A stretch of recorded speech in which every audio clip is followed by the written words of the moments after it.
கர்த்தருடைய பரிசுத்த நாமத்திற்கு மகிமுண்டாவதாக. கர்த்தர் கடந்த நாட்கள் எல்லாம் நம்மை கண்மணி போல் பாதுகாத்து இந்த புதிய மாதத்தை கர்த்தர் நமக்கு கொடுத்திருக்கிறார். கர்த்தரை ஸ்தோத்திரிப்போம். இந்த வருஷத்தின் 7 மாதம் அளவும் கர்த்தர் நமக்கு சுக பல ஜீவனை கூட்டி கொடுத்து நம்மை பாதுகாத்தார். இந்த 8வது மாதத்துல கடந்து வந்திருக்கிற நமக்கு தேவனாகிய கர்த்தர் ஒரு நல்ல அருமையான வாக்குத்தத்தத்தை வைத்திருக்கிறார். அந்த வாக்குத்தத்த வசனத்தை இந்த நாளில நாம் வாசித்து தியானித்து அதன் ஆசீர்வாதங்களை நாம் சொந்தெடுத்துக் கொள்ள போகிறோம். கர்த்தருடைய பரிசுத்த நாமத்திற்கு மகிமுண்டாவதாக. அந்த வசனத்தை நான் வாசிக்கிறேன். ஏசாயா தீர்க்கதரிசன புஸ்தகம் 33ஆம் அதிகாரம் 17வது வசனம்.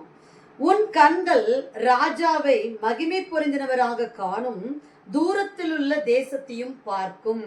உன் கண்கள் ராஜாவை மகிமை பொருந்தினவராக காணும், தூரத்தில் உள்ள தேசத்தையும் பார்க்கும். கர்த்தருடைய பரிசுத்த நாமத்துக்கு ஸ்தோத்திரம். இந்த வருஷத்துல 7 மாதம் நாம் கடந்து வந்து விட்டோம். ஆனாலும் நாம் காண வேண்டியவைகளை காணாதபடிக்கு நாம் ஒருவேளை இருக்கிற ஒரு சோர்ந்து போயிருக்கிற சூழ்நிலை நம்ம இருக்கலாம். கர்த்தருடைய பரிசுத்த நாமத்துக்கு ஸ்தோத்திரம்.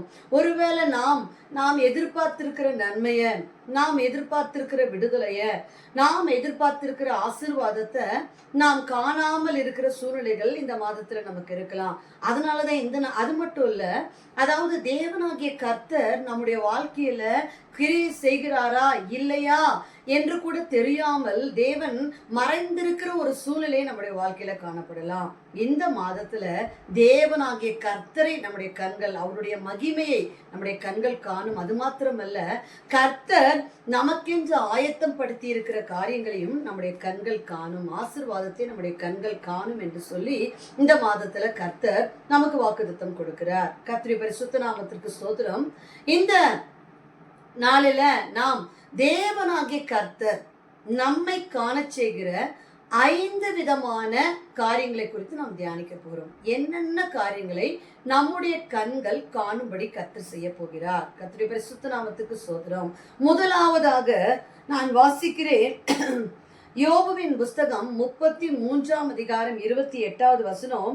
என் ஆத்துமா படுகுழியில் இறங்காதபடி அவர் அதை ரட்சிப்பார், ஆகையால் என் பிராணன் வெளிச்சத்தை காணும். கர்த்தருடைய பரிசுத்த நாமத்துக்கு ஸ்தோத்திரம். ஒருவேளை நாம் இருளிலே இருக்கிறது போல நமக்கு முன்பாக இருளாய் தோன்றுகிற சூழ்நிலைகள் நம்முடைய வாழ்க்கையில காணப்படலாம். இந்த மாதத்துல கர்த்தர் சொல்லுகிறார், உன்னுடைய இருளை நான் என்ன செய்ய போறேன்? வெளிச்சமாக்கி உன்னுடைய வாழ்க்கையில் நான் வெளிச்சத்தை காண செய்வேன் என்று சொல்லி கர்த்தர் சொல்லுகிறார். கர்த்தருடைய பரிசுத்த நாமத்துக்கு ஸ்தோத்திரம்.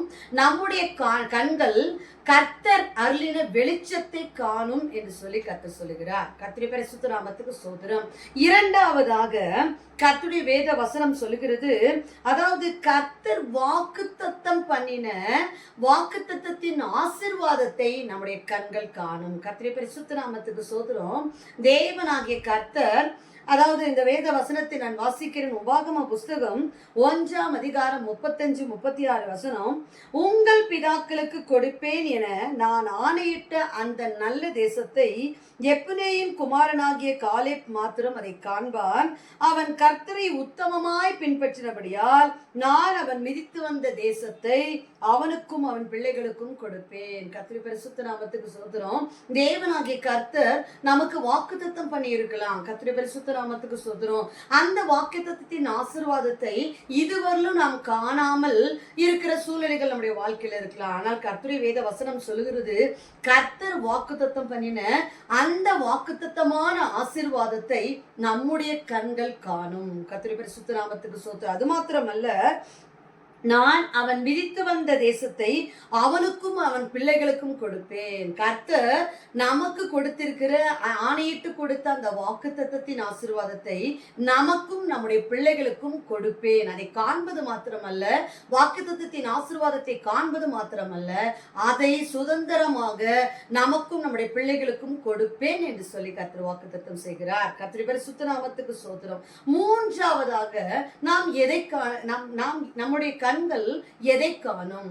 நம்முடைய கண்கள் எதை காணும்படி கர்த்தர் செய்ய போகிறார்? கர்த்தருடைய பரிசுத்த நாமத்துக்கு ஸ்தோத்திரம். சங்கீதம் 27:13, நானோ ஜீவனுள்ளோர் தேசத்திலே கர்த்தருடைய நன்மையை காண்பேன் என்று விசுவாசியாதிருந்தால் கெட்டு போயிருப்பேன். கர்த்தருடைய பரிசுத்த நாமத்துக்கு ஸ்தோத்திரம். இந்த வசனத்தை தாவீது சொல்கிறார். தாவீது தேவனாகிய கர்த்தர் அவர் ஆயத்தம் பண்ணின நன்மையை அவர் விசுவாசித்து காத்திருந்து அதை பெற்றுக்கொண்டார். தாவீதிற்கு தேவனாகிய கர்த்தர், அதாவது ராஜரீக பதவியை, ராஜ பதவியை தேவனாகிய கர்த்தர் வாக்கு பண்ணி அவர் அதை ஆயத்தப்படுத்தி இருந்தார். கர்த்தருடைய பரிசுத்த நாமத்துக்கு ஸ்தோத்திரம். தாவீது அதை விசுவாசித்து அந்த நன்மையை அவர் கண்டு அதை பெற்றுக்கொண்டார். கர்த்தருடைய பரிசுத்த நாமத்துக்கு ஸ்தோத்திரம். அப்போ தேவனாகிய கர்த்தர் நம்முடைய கண்கள் நமக்கென்று கர்த்தர் வைத்திருக்கிற நன்மையை காணும்படி செய்ய போகிறார். கர்த்தருடைய பரிசுத்த நாமத்துக்கு ஸ்தோத்திரம். கர்த்தருடைய நன்மையை நம்முடைய கண்கள் காணும். அடுத்ததாக நான்காவதாக கர்த்தர் எதை நாம் காணும்படி செய்ய போகிறார் என்று சொல்லி நாம் பார்க்கலாம். அதாவது பிள்ளைகளின் உயர்வை, பிள்ளைகளின் நன்மையை, பிள்ளைகளின் ஸ்தானங்களை நாம் காணும்படி கர்த்தர் செய்வார். அதாவது தாவீது ராஜா இஸ்ரவேலில் ராஜ்யபாரம் பண்ணி அவர் வயதான காலத்துல, விருத்தாப்பிய காலத்துல அவர் ஒரு ஆசீர்வாதத்தை கண்டார். கர்த்தருடைய பரிசுத்த நாமத்துக்கு ஸ்தோத்திரம். அது என்னவென்றால், சாலமோன் ராஜாவாக, அவருடைய மகனாகிய சாலமோன் ராஜாவாக சிங்காசனத்தில் வீற்றிருக்கிறதே அவருடைய கண்கள் கண்டது. கர்த்தருடைய பரிசுத்த நாமத்துக்கு ஸ்தோத்திரம். இஸ்ரவேலிலே எத்தனையோ ராஜாக்கள் ஆளுகை செய்தாலும் எந்த ராஜாவும் தன்னுடைய மகன் சிங்காசனத்தின் மேல் வீற்றிருக்கிறதை, ராஜாவாக வீற்றிருக்கிறதை எந்த கண்களும், எந்த ராஜாவினுடைய கண்களும் காணவில்லை. ஆனா தாவீதுக்கு அப்படிப்பட்ட ஆசீர்வாதத்தை கொடுத்தார். அவர் சொல்கிறார், பின்னும் தாவீது ராஜா என்னுடைய கண்கள் காண இன்றைய தினம் என் சிங்காசனத்தின் மேல் ஒருவனை வீற்றிருக்க செய்த இஸ்ரவேலின் தேவனாகிய கர்த்தருக்கு ஸ்தோத்திரம் என்று சொன்னான். கர்த்தருடைய பரிசுத்த நாமத்திற்கு மகிமை உண்டாவதாக. அப்போ தாவீது கண் காண சாலமோனை சிங்காசனத்தில் வீற்றிருக்கிறதை அவருடைய கண்கள் காணும்படி கர்த்தர் கிருபை செய்தார். கர்த்தருடைய பரிசுத்த நாமத்துக்கு ஸ்தோத்திரம். நாம் கூட நம்முடைய பிள்ளைகளுடைய நன்மைக்காக, நம்முடைய பிள்ளைகளுடைய உயர்விற்காக, நம்முடைய பிள்ளைகளுடைய ஸ்தானத்திற்காக நாம் போராடி ஜெபித்துக் கொண்டிருக்கலாம். தாவீதை எப்படி அவருடைய மகனுடைய உயர்வான ஸ்தானத்தை காணும்படி கர்த்தர் செய்தாரோ, அதே போல நம்முடைய கண்களும் நம்முடைய பிள்ளைகளுடைய உயர்வை, நம்முடைய பிள்ளைகளுடைய ஸ்தானங்களை காணும்படி கர்த்தர் செய்வார். உன்னுடைய கண்கள் உன் பிள்ளைகளின் உயர்வை காணும் என்று சொல்லி கர்த்தர் சொல்லுகிறார். கர்த்தருடைய பரிசுத்த நாமத்திற்கு மகிமை உண்டாவதாக. அடுத்ததாக 5வது காரியம் என்னவென்றால், மீகா எழுதின தீர்க்கதரிசன புஸ்தகம் 7ஆம் அதிகாரம் 15வது வசனம், நீ எகிப்து தேசத்திலிருந்து புறப்பட்ட நாளில் நடந்தது போலவே உன்னை அதிசயங்களை காண செய்வேன். கர்த்தருடைய பரிசுத்த நாமத்துக்கு ஸ்தோத்திரம். கர்த்தர் இஸ்ரவேல் ஜனங்களை எகிப்தின் அடிமைத்தனத்திலிருந்து அவர் கொண்டு வந்த நேரத்துல, கூட்டி வந்த நேரத்துல அநேக அற்புதங்களை, அதிசயங்களை, அடையாளங்களை கர்த்தர் செய்தார். கர்த்தருடைய பரிசுத்த நாமத்துக்கு ஸ்தோத்திரம். அப்பொழுது மாத்திரம் அல்ல, நான் எகிப்து தேசத்திலிருந்து இஸ்ரவேல் ஜனங்களை புறப்பட்ட நாளில் செய்த அற்புதம் அப்பொழுது மாத்திரமல்ல, இப்பொழுதும் அதை பார்க்கலும் மேன்மையான அதிசயங்களை உன்னுடைய வாழ்க்கையில, உன்னுடைய குடும்பத்துல நான் செய்வதற்கு போதுமானவராய் இருக்கிறேன் என்று சொல்லி கர்த்தர் சொல்லுகிறார். எப்படிப்பட்ட, அதாவது இப்படிப்பட்ட அதிசயம் என்னுடைய வாழ்க்கையில நடக்க முடியுமா என்று சொல்லி நாம் கூட யோசித்து கொண்டிருக்கலாம். அது இயற்கைக்கு அப்பாற்பட்டது போல் நமக்கு காணப்படலாம். இதெல்லாம் நடக்குமா என்று சொல்லி காணப்படலாம். ஆனா தேவனாகிய கர்த்தர் சொல்லுகிறார், உன்னுடைய கண்கள் அதிசயங்களை காணும், நான் உன்னை அதிசயங்களை காணும்படி செய்வேன் என்று சொல்லி கர்த்தர் சொல்லுகிறார். நாம் இஸ்ரவேல் ஜனங்கள் எகிப்து தேசத்திலிருந்து புறப்பட்ட நாளில் நாம் அந்த வேதத்தை நாம் வாசிக்கும் போது ஒரு இடத்துல சொல்லப்பட்டு இருக்கிறது, அதாவது ஆரோனுடைய கோல். கர்த்தருடைய பரிசுத்த நாமத்துக்கு ஸ்தோத்திரம். ஆரோனுடைய கோல், அதாவது ஒரு காய்ந்த குச்சி, அதை தேவனுடைய சமூகத்துல வைத்த போது ஒரே இரவுல அது பூ பூத்து காய் காய்த்து வாதுமை பழங்களை கொடுத்தது. கர்த்தருடைய பரிசுத்த நாமத்துக்கு ஸ்தோத்திரம். ஆரோனுக்கு சொந்தமான கோல் அது துளிர்த்து, அது பூ பூத்து, கர்த்தருடைய பரிசுத்த நாமத்துக்கு ஸ்தோத்திரம், அது காய் காய்த்து வாதுமை பழங்களை ஒரே இரவிலே தந்தது என்று சொல்லி வேதவசனம் சொல்கிறது. இது பெரிய அதிசயம். கர்த்தருடைய பரிசுத்த பரிசுத்த நாமத்துக்கு ஸ்தோத்திரம்.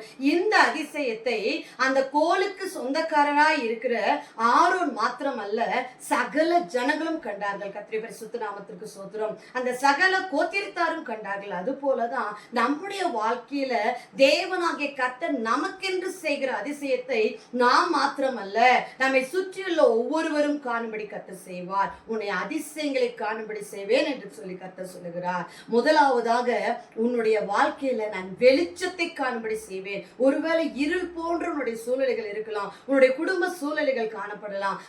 ஆனால் நான் உன்னை வெளிச்சத்தை காணும்படி செய்வேன் என்று சொல்லி கர்த்தர் சொல்லுகிறார். இரண்டாவதாக, நான் உனக்கு வாக்குத்தத்தம் பண்ணின ஆசீர்வாதத்தை உன்னுடைய கண்கள் காணும்படி செய்வேன் என்று சொல்லி கர்த்தர் சொல்லுகிறார். மூன்றாவதாக, நான் ஆயத்தம் பண்ணி இருக்கிற உனக்கென்றும் உன்னுடைய குடும்பத்திற்கென்றும் ஆயத்தம் பண்ணி இருக்கிற நன்மையை நான் காணும்படி செய்வேன் என்று சொல்லி கர்த்தர் சொல்லுகிறார்.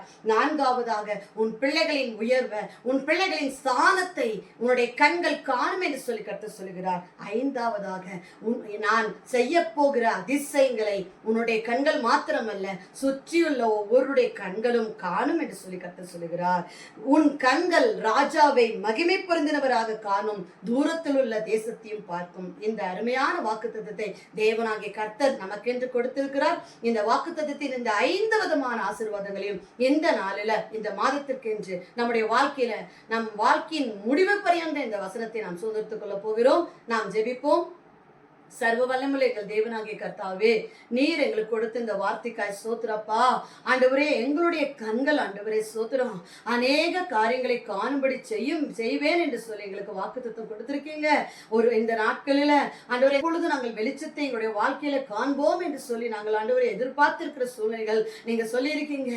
வெளிச்சத்தை காண செய்வேன் என்று சொல்லியிருக்கீங்க. எங்களுடைய கண்கள் வாக்குத்தத்தத்தின் ஆசீர்வாதத்தை காணும் என்று சொல்லியிருக்கீங்க. என்னுடைய கண்கள் எங்கள் தேவனாகிய கர்த்தர் ஆயத்தம் பண்ணின நன்மையை காணும் என்று சொல்லியிருக்கீங்க ஆண்டவரே. எங்களுடைய கண்கள் பிள்ளைகளுடைய உயர்வை, ஸ்தானங்களை காணும் என்று சொல்லியிருக்கீங்க ஆண்டவரே. அது மாத்திரமல்ல, அற்புதமான காரியங்களை, அதிசயங்களை என்னுடைய கண்கள் காணும் என்று சொல்லியிருக்கீங்க அப்பா. இந்த வேத வசனத்தின்படி ஆண்டவரே அப்பா, இதுவரையிலும் தோல்வியை பார்த்து ஆண்டவரே சோத்திரம், இருளை பார்த்து, துயரத்தை பார்த்து ஆண்டவரே சோத்திரம், தாழ்வை பார்த்து ஆண்டவரே சோத்திரம், ஆண்டவரே சோத்திரம் அப்பா துதிக்கிறேன். சோர்ந்து போன எங்கள் கண்கள் ஆண்டவரே, நீங்க ஆண்டவரே சோத்திரம் எங்களுக்கு வாக்குத்தத்தம் பண்ணின இந்த 5 விதமான நன்மைகளை எங்களுடைய வாழ்க்கையில, எங்களுடைய குடும்பங்களில் ஆண்டவரை காணும்படி செய்வீராக என்று சொல்லி ஜெபிக்கிறோம் ஆண்டவரே. நீங்க ஆண்டவரை இப்படிப்பட்ட இந்த வசனத்தை கேட்டுக்கொண்டிருக்கிற ஒவ்வொரு பிள்ளைகளுடைய வாழ்க்கையிலும் குடும்பத்திலும் இப்படிப்பட்ட 5 விதமான ஆசீர்வாதங்களை காணும்படி கர்த்தர் கிருபை செய்வீராக என்று சொல்லி கரத்தில் ஒப்பு கொடுக்கிறோம். நீர் அப்படியே செய்ய போகிறபடி நமக்கு நன்றி செலுத்துகிறோம். இயேசு கிறிஸ்துவின் நாமத்தில் பிதாவே, ஆமென். கர்த்தருடைய பரிசுத்த நாமத்துக்கு ஸ்தோத்திரம். இந்த மாதத்துல தேவனாகிய கர்த்தர் நமக்கென்று நியமித்திருக்கிற சகல ஆசீர்வாதங்களையும் நம்முடைய கண்கள் காணும். God bless you.